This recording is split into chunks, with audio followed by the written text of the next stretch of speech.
Welcome to the latest episode of the Catalyst Health, Wellness, and Performance Coaching Podcast. I'm your host, Dr. Bradford Cooper of the Catalyst Coaching Institute, and today we're going to dig into our calling and our sense of wonder. Our guest is Gregg Levoy, author of two different books, Vital Signs, The Nature and Nurture of Passion, and Callings, Finding and Following an Authentic Life. He is a former behavioral specialist at USA Today and a regular blogger for Psychology Today. Our final MBHWC approved health and wellness coach certification for 2020 is this coming weekend. So you've probably missed that, but we do have one teed up for January 23rd and 24th. If you're looking for, maybe a meaningful Christmas gift for yourself or a way to start off the year on the right foot. Details, of course, at catalystcoachinginstitute.com or reach out to us anytime. Results at catalystcoachinginstitute.com. For everyone else, the coolest thing happened last week. A bunch of people subscribed to this podcast. I haven't mentioned it in maybe a year, but our download numbers jumped to our biggest day ever. It was a fun surprise, but also a reminder that I should probably mention that once in a while. So if you enjoy what you hear, we'd love to have you join the Catalyst community as a subscriber. And for those of you who have been sharing this podcast with others, we really, really appreciate it. Now it's time to dial up our calling and tap into our passions with Gregg Levoy on the latest episode of the Catalyst Health, Wellness, and Performance Coaching Podcast. Gregg Levoy, it is a pleasure to have you here today. Thanks for joining us. My pleasure. Thanks for having me. We're going to get into some fun stuff today. Right out of the gate, you've written a lot about our calling. It seems that that's a word that can bring incredible freedom, but also can create incredible pressure for folks who think, will I ever find mine? What are some of the key discoveries you've made in the years looking into this concept? Well, as for the pressure thing, definitely the quest for a calling can definitely bring that on. And the question, will I ever find mine? I'm inclined actually to refer right up front to an idea that Elizabeth Gilbert came up with. Remember her? Sure. Eat, Pray, Love. She says that the command to follow your passion can lead to stress and pressure for a lot of folks. And instead, what she suggests people do is follow your curiosity. Oh, I love that. She says, don't tie yourself up in knots with this, gotta find my passion and trying to live a passion-driven life. Lead a curiosity-driven life. And by doing that, she said, your curiosity is likely to lead you to your passions. So I just like that right off the bat in terms of addressing this pressure thing, because I think it's real. And I think your question is intuitive that way. But I also feel like, we should just define a term or two here. Sure. That'd be great. My bag is callings. And to me, all a calling is the signs and the signals and the urgings and the promptings and, even sometimes the imperatives that come from deep inside your life and that tell you what it's going to take to make your life literally come true. Not necessarily easy, but true. In the sense that I think Shakespeare meant it when he said, to thine own self be true, that kind of true. But people often think, because the notion of callings is brined in religious overtones, that a calling means a voice from on high or a vision or something like that. And some people get them that way. But generally, I encourage people to just, it's like the Buddhists say, when you wonder where you're supposed to be, look down at your feet. And it's like the signs and the signals that are in your life day to day to day to day. Yes. So much just in that first response. Okay, so you've touched on my second question a little bit. You make the connection between our calling and on an authentic life. Can you, again, you've touched on that. Can you broaden that out? How are these two connected? What happens when we're investing our time, our energy into something that is not authentic to who we are? Which happens a lot. I've been through it myself. So, my sense of this is that I use these words advisedly. Sure. But the soul, the psyche, they seem to sort of contain an image or an ideal of the way we're supposed to be. We as individuals, is the way we're supposed to be, and our ideal self, our deepest integrity, how our lives would look if we were in alignment with our truest values and gifts and all. And I think the soul works toward this state, by sending us these signals, these callings. I think the term you use in your work actually is a good one, catalysts. I love that idea. Yeah. And I think callings are kind of catalysts. I mean, isn't that your sense as well? Yeah. The thing we love about that word is if people think back to their high school chemistry class, it was that thing that when things weren't moving along or they weren't coming together, you threw a catalyst in, and it didn't destroy the catalyst. It just allowed things to happen more effectively. So yeah, I think that's a great comparison. Yeah. And I think that's a great working definition of a calling, what you just said right there. Yeah. When things aren't quite happening, maybe let's call that an inauthentic life, or who knows, boredom or restlessness or whatnot. A calling is often right there in the wings in a lot of different ways. And that tells us what we're going to need to do to kind of make this chemical soup kick in. And frankly, a calling to me is half a conversation. It's half a conversation. It's the call of whatever it is that governs growth in the universe. Call it what you will. Evolution, God, destiny, soul. And what turns it into a full conversation is your response to the thing. And, really, frankly, calls are just requests for a response. Sure. It's like literally like a phone call. Yeah. Yeah. It's a request for a response. And they won't go away either. This is, maybe the beauty and the curse of callings is the search party is not going to retire. Even if you do, even if your career does, callings are always going to be there, and they're going to find ways of getting through to you. And my own experience has been that they have a tendency to increase in both volume and voltage the longer I ignore them. So, I'm just saying, one can live an inauthentic life for a really long time. You can live and die that way, frankly, but the callings are always going to be there. And I think we have an intuitive sense that they're there all along. So let's take a step back for a second for the person, because we probably have two different camps listening to us. There's one person that's going, I don't even know what these two are talking about. Like calling, how do I know what a calling is? Don't I just need to pay the bills and get the kids through school or whatever? What would you say to that person that literally is sitting there saying, I'm not sure I've felt that or heard that or recognized that or identified that. Is there something wrong with me? No, I don't think there's anything wrong. Sometimes I think it's just a matter of whether somebody has the receiver turned on or not. And what I mean by that is simply paying attention to the signs and the signals that are in your life. Because life is not just about having a job and paying the bills and raising the kids and sending them through college and getting by. It's about giving your gifts to the world. Mm-hmm. It's about service. It's about, am I in alignment with the gifts that I was given when I came into this game? And I have a hard time imagining that even the type A folks, and I come from a family full of them, that they don't have a sense deep down that there are things knocking on the door. And frankly, I mean, here's the beauty of it. Calls, which, is a term that a lot of people may or may not even, like you said, respond to or understand. They come in a lot of different forms.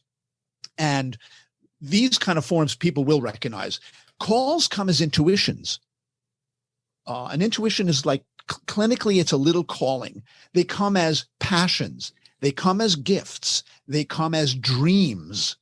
I mean, all the religions of the world, from the research I've been able to do, seem to agree that dreams are one of the primary channels through which, let's call them, the gods and the goddesses speak to the mortals and always have. And they tell you what you really know about something. I mean, if you're familiar with the author Tom Robbins, that name ring a bell? It doesn't, no. He wrote Even Cowgirls Get the Blues and Another Roadside Attraction and a lot of crazy novels back in the 70s and 80s. He said, dreams don't come true. They are true. When we talk about our dreams coming true, we're actually talking about our ambitions. And then I ran across a Johns Hopkins University study that confirmed that idea. They did a study of pregnant women, and they found that of the women who had an intuition about the gender of their baby, they were correct 71%, which is impressive. That ain't no coin flip. Right. But here's the punchline. The women who had a dream about the gender of their baby were correct 100% of the time. Interesting. And this tells us that we have access to really deep knowledge in there, and we're sleeping through it most of the time. Okay, so when you say dreams, you're talking literal, I'm asleep, I wake up, I go, oh, wow, that was interesting. You're not talking about the daydreaming. I love the quote, dream with your eyes wide open. That's kind of one of my sub-themes for my life. But you're not talking about that. You're talking about literal, you're asleep, you have these dreams, or are you talking about both? No, I'm talking about the night dreams. Okay. Those are forms of calls that our unconscious is sending us, telling us how we really feel about a thing or what we really know about a thing. And when you wake up in the morning and you go, that was interesting, I would say dig there. Just take a minute before your feet hit the floor, which I think I say that very specifically because, dreams are just made of, like spider webbing. The second your feet hit the floor, you're going to ground them and they're just going to go into the ground. You're going to lose it in the day-to-day-to-dayness of paying the bills and doing the chores and going to work. I'd say stop for a minute and just think about that response you had to the dream. It's like, well, why is that showing up right now? Because all the psyche is trying to do with dreams is to make things make more sense for you and help you connect some dots. And like you said, be a catalyst for something that wants to awaken, ironically. So here's some others. Calls come in the song of in the form of song lyrics that you can't get out of your head for a couple of weeks. And now I've been humming this one. There's ain't nothing a beer can't fix. Is that okay? Yeah. Well, maybe that says something. I need to chill out. I'm working too hard. I remember first time I ever noticed this in my own life. I was about to quit a job out of anger and frustration with an immediate boss. And for a week, right around that period of time, I was going to quit my job as a reporter, become a freelance writer and get out of this game. I kept hearing this one line from the Wizard of Oz day and night. If I only had a brain. And it's like, wow, when I finally stopped and realized how often that was running through my head, I realized, oh, I'm not thinking this through.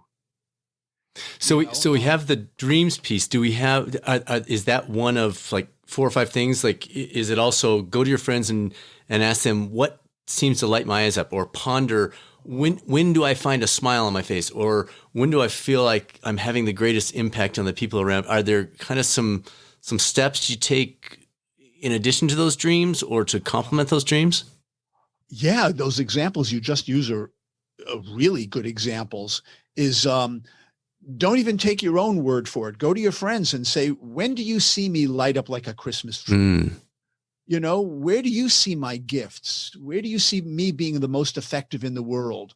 Whether this has anything to do with paying the mortgage or not, it's just give me the data. What do you see? I think that's a great way to do some of the discernment work that's involved in clarifying, what am I supposed to be doing here? Where do I feel the most plugged in? So as for what you're supposed to do with all these signs and signals, I think the point is to do something about it. So part of this may be writing it down. Part of it may be talking to friends about a dream. Part of it may be trying to find ways of enacting it in the world. In other words, I think one of the best ways to frankly discern what your calls are is take a step toward. Let's say you get an idea in your head or a dream that comes through or a pattern that shows up or something like that, and you try it out. You take a step toward whatever that thing is, and then you just simply look at what kind of feedback does my life give me? Take a step toward the thing, whatever it happens to be. Maybe it's reading an article about it, some new avenue that it's opened up, or a career option or something like that. Attend a lecture. Go get a book at the library and read it. Listen to a podcast about it. Have a conversation with a friend. Sign up for a class, whatever. Take a step and then look at the feedback that you get from your own life. Do you feel, more awake or more asleep? Do you feel better or worse? Yeah. What do your friends tell you? It's like, wow, Brad, I haven't seen you this psyched in years. What's going on?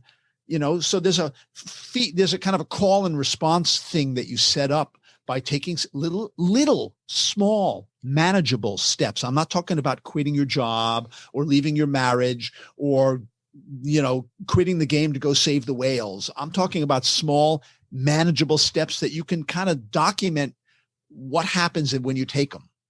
And then the document piece, I love that you just threw that in there, because I'm thinking the more I'm actively reflecting, it seems like that provides incredible value of understanding, this is one of them. So that might be journaling. It might, but for a lot of people don't like to journal. So for those, it might be just taking a walk and not looking at the phone, not listening to the podcast, just thinking, just letting the mind go. Any other things or comments about those two?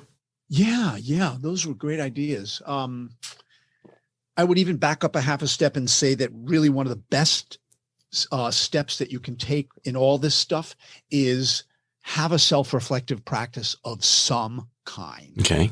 Whatever it is that works for you. If it's not journaling, maybe it's meditation, maybe it's doing some artwork. I mean, the kind that's, done in the service of self-discovery, not exhibition. Maybe it's a little dream interpretation. For some people, a self-reflective practice is counseling or coaching or therapy. Right. Absolutely. Coaches would have a huge impact there. No doubt. Exactly. It's like talk to somebody who helps other people manage change.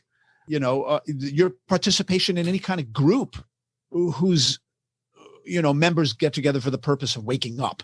So this could be, it could be a spiritual group or a men's group or a women's group or what they call a personal board of advisors, or hell, a 12-step group. So there's lots of ways of turning the receiver on. So that's one piece. But in terms of what you asked, frankly, from what I have found in doing my research for the Callings book, every spiritual tradition that's come down the pike has at some point said to its adherents, sit down and shut up. I mean, like the Bible says it nicer. They say, be still and know that I'm God. Yeah, but the point is the same, is sit down and shut up and listen. Right. Because if you're on the treadmill all the time, calls have a tough time getting through when they get nothing but busy signals. And time and space, a little bit of time and space for your marching orders to make their way to you. And again, I'm saying this coming from a long line of workaholics.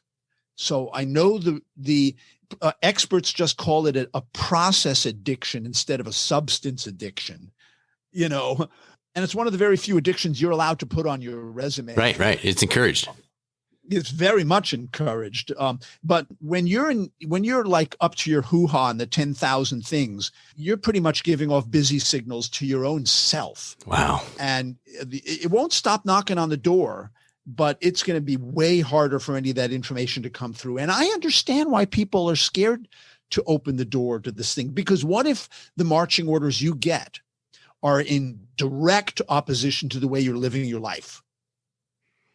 Your analogy is so powerful. If people are digesting the calls have trouble getting through due to our busyness signals. Exactly. That's huge. As usual. You might appreciate this. I read a story in the New Yorker a couple of years ago that just really laid this out. Author, what's his name? Adam Gopnik. He talks about his 3-year-old daughter who's got an imaginary playmate named Charlie Ravioli. And if you want to Google this story, just type in Charlie Ravioli and it'll come right up. But so what he's saying is that there's nothing unusual about a 3-year-old having an imaginary playmate, except that this one is always too busy to play with her. So whenever she's calling up Charlie Ravioli on her toy cell phone, she's always getting his answering machine and having to leave a message. And then a month later, her dad, the author, notices that she's now leaving messages with somebody named Lori. He says, honey, who's Lori? And in her 3-year-old fashion, she explains that this is Charlie Ravioli's assistant. For crying out loud. This is somebody he's apparently hired to return his phone calls for him.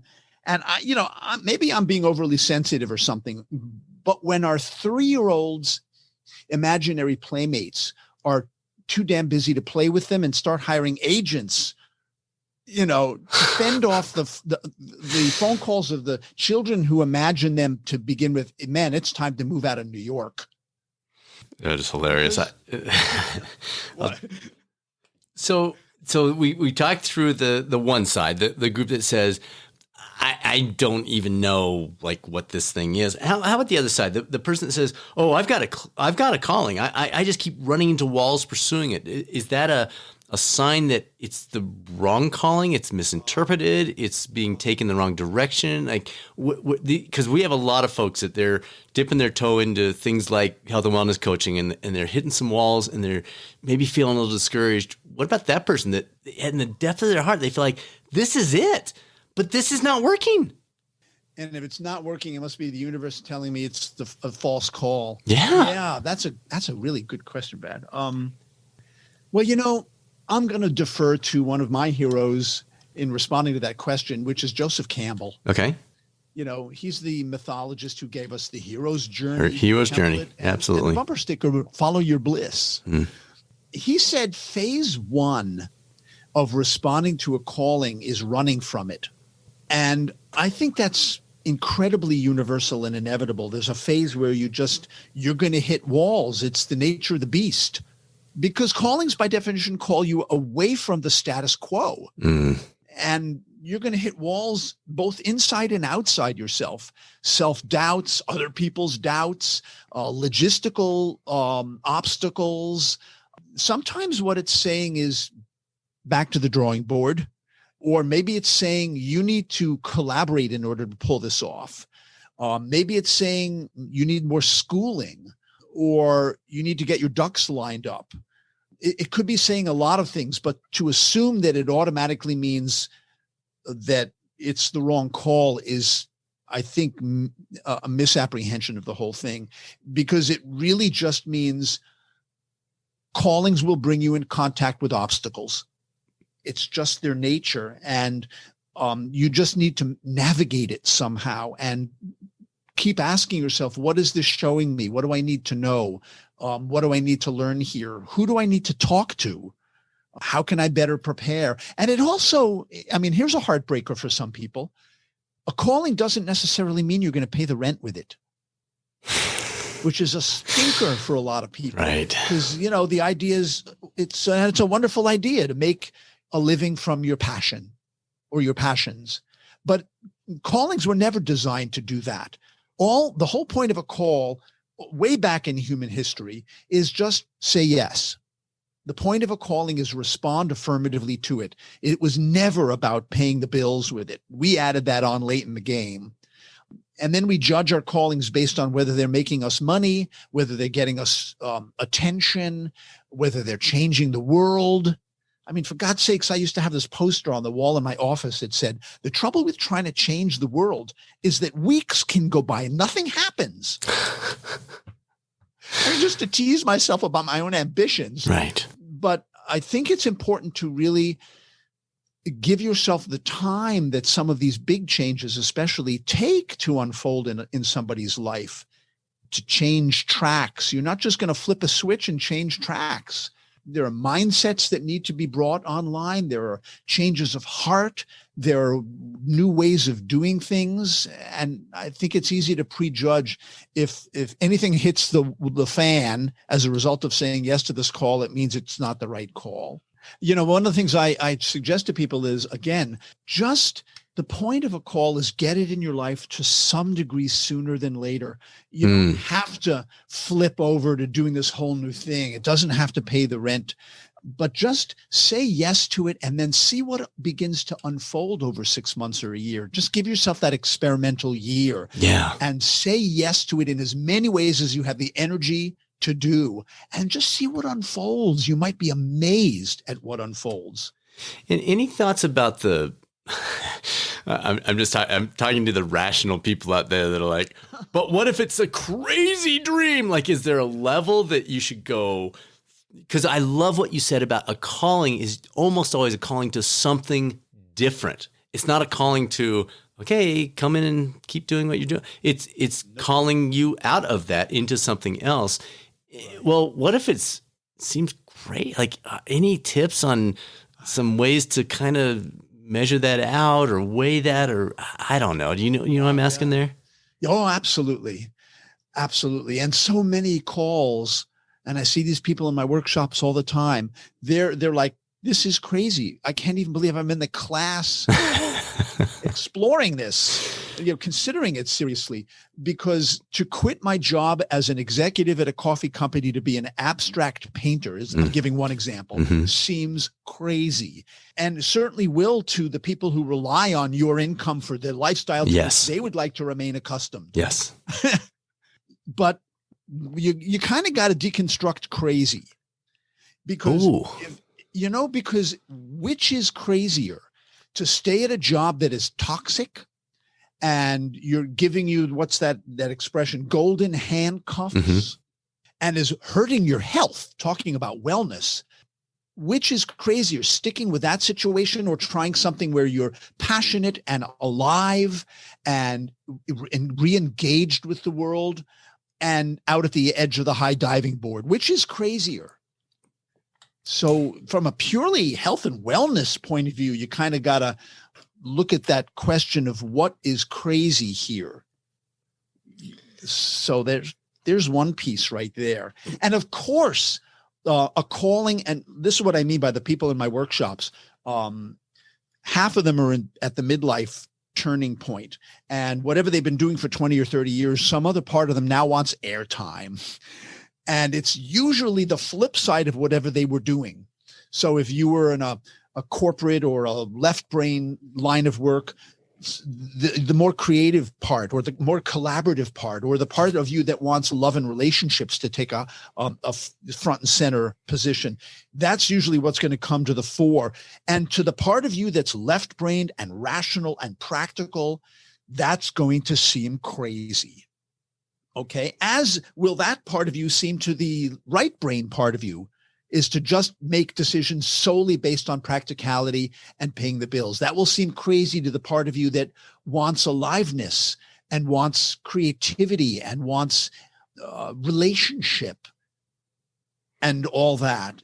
So I think one of the best things, frankly, to do here is pull out your computer and type out a conversation between those two parts of you for a half an hour. Don't take your fingers off the keyboard. Let them talk to one another. Don't let them retreat to their own rooms.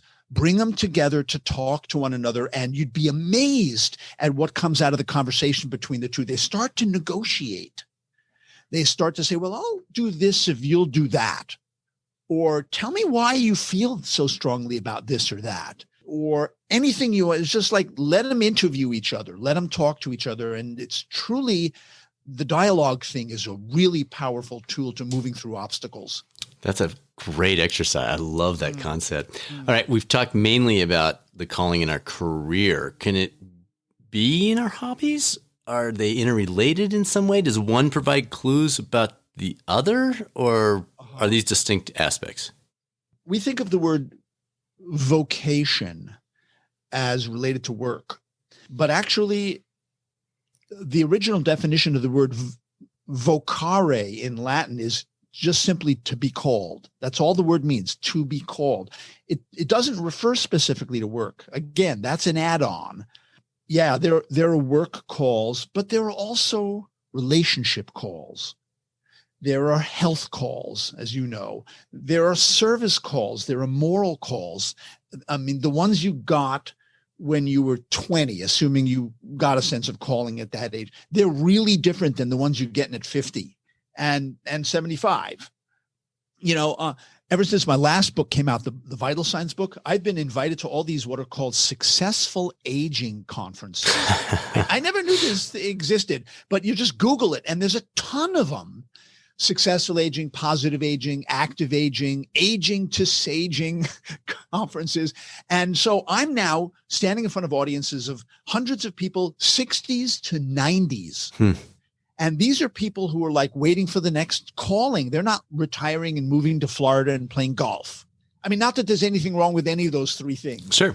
I'm just saying these are the people who are waiting for the next engagement, the next killer app.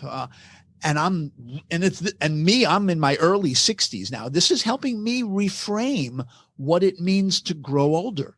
I'm just saying that there's a developmental aspect to calls as well, but they're definitely not just in the career department. Okay. Now, your expertise originally came to my attention from an article you wrote for Psychology Today about the concept of wondering. And I just want to read a little section from what you wrote. The sense of wonder speaks of our hunger to be moved, to be engaged and impassioned with the world and take pleasure in it, attuned to it and fascinated by it, grateful for it. Wow. Wow, my friend, there is so much in there. Can you unpack that for us just a little bit? I mean, this idea of wondering, I think it's a lost art, if you will. We've talked about it a little bit here on a couple of previous podcasts, but I just think there's so much value to this concept. So I'd love to hear your thoughts on this. Well, my sense of the sense of wonder is that, frankly, it was bundled into us by evolution, because really what it is a subset of the urge to explore and scan the environment and to not only be open to, but responsive to curiosity and surprise. And I think the people who were the most responsive to curiosity and surprise probably tended to be selected for by evolution and survival. And wonder is, frankly, on the other end of the spectrum, wonder is at the heart of the religious and the spiritual impulses. In the sense of awe and reverence and a feel for mystery. And all of those, of course, are a big part of spiritual life. But, frankly, this is a wellness issue, in my humble opinion. Wonder and the passion that it can lead you toward, or the passion that activates the sense of wonder and curiosity. This is a wellness issue, because my sense is that our attachment to life kind of depends on our interest in it. Our sense of wonder and reverence and enthusiasm and gratitude and of course, participation, it's our desire to feel alive rather than bored and disinterested. And frankly, speaking of evolution, to follow the primary calling of pretty much all creatures, which is maximum aliveness. And I think the sense of wonder is something that can lead us toward that if we let it off the leash and quit associating with something that little kids do, asking a million questions and wondering why. And it's like, well, that's a luxury. I don't think it is. I think it's a corrective for boredom and habit and routine. And as important to the brain as habit is, because it's always trying to turn novelty and quickly into habit. Boredom and habit and routine are some of the things that rob us of aliveness also. They're great to have. They're forms of security, but it can easily tip over into too much of that. And so have a conversation between boredom and wonder. Dialogue, have a conversation between security and passion. See what comes out of that. I like it. And that phrase, maximum aliveness. Yeah. Like, if that's not a keeper. All right. In that same article, you laid out 7 ways you can cultivate our sense of wonder. Can you, we're not going to go through all 7, but could you give us 2 or 3 that you just are like, oh man, Brad, these are the ones. If people are going to pick a few of them, these are the ones. Yeah. Okay. Well, first one that pops into my mind is something I've spent this entire summer doing. I made a promise to myself at the top of the summer. I'm going to knock off. I'm going to take the summer and go on road trips and see friends and visit national parks and be in my body and be in the wilderness. I'm hungry for big nature. I'm sick of being at the desk. So my first suggestion for cultivating the sense of wonder is get the hell away from the desk. And the habits and the routines and the responsibilities and the roles that define your everyday life. Again, nothing wrong inherently with any of those, but it's really easy for some of us, especially type A folks, to tip over into that being the default mode. Right. Get out of town. Give yourself the chance to encounter wonder and trigger your natural curiosity about the world. So that's one, is get up, step away from the desk, and give yourself some time out. And I almost mean literally outside. Go out and play. Another one is, one of my favorites is look for displays of mastery and genius. Like, read Pulitzer and Nobel Prize winning authors. When you enter like big lobbies and atriums and churches and such, look up, get a season pass to the art museum, right? I've got this astronomy picture of the day website on the toolbar of my computer.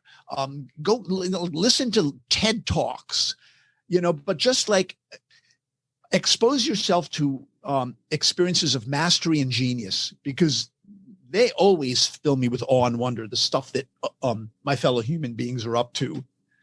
And a third one I would suggest is something I took to doing years ago whenever I go on hikes. Carry a magnifying glass in your pocket when you're out in nature. I mean, it just suddenly, ordinary things that you would never even think to look twice at, like the bark of a tree or an insect or a flower, are become a whole other universe when you look at them through a magnifying glass. Simple stuff that you can just expand your amazement about the world by looking at everyday stuff through a magnifying glass or a telescope or a microscope or something. Yeah, we had an episode just a few weeks ago. It's interesting timing. You mentioned that, of the difference between going for a hike and going for a hike with a camera in your hand. Because all of a sudden you open your eyes, you're looking for that. What did you say? Greatness, mastery, genius. Powerful, right. Powerful. I'd never thought about a magnifying glass. So that's or go on a hike with a kid in your hand. Yeah. Because really, what I'm talking about is what the Buddhists call beginner's mind. Yes.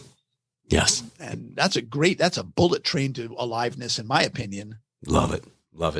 All right, let's flip it around here a little bit. As a guy known for his guidance on topics about following your passion and living out your calling, do you ever struggle in this area? Do you ever find yourself going through the motions? It sounds like this summer you're very purposeful, but have you had periods in the last decade where you say, you know what, I'm writing a book about this and I'm not even doing it?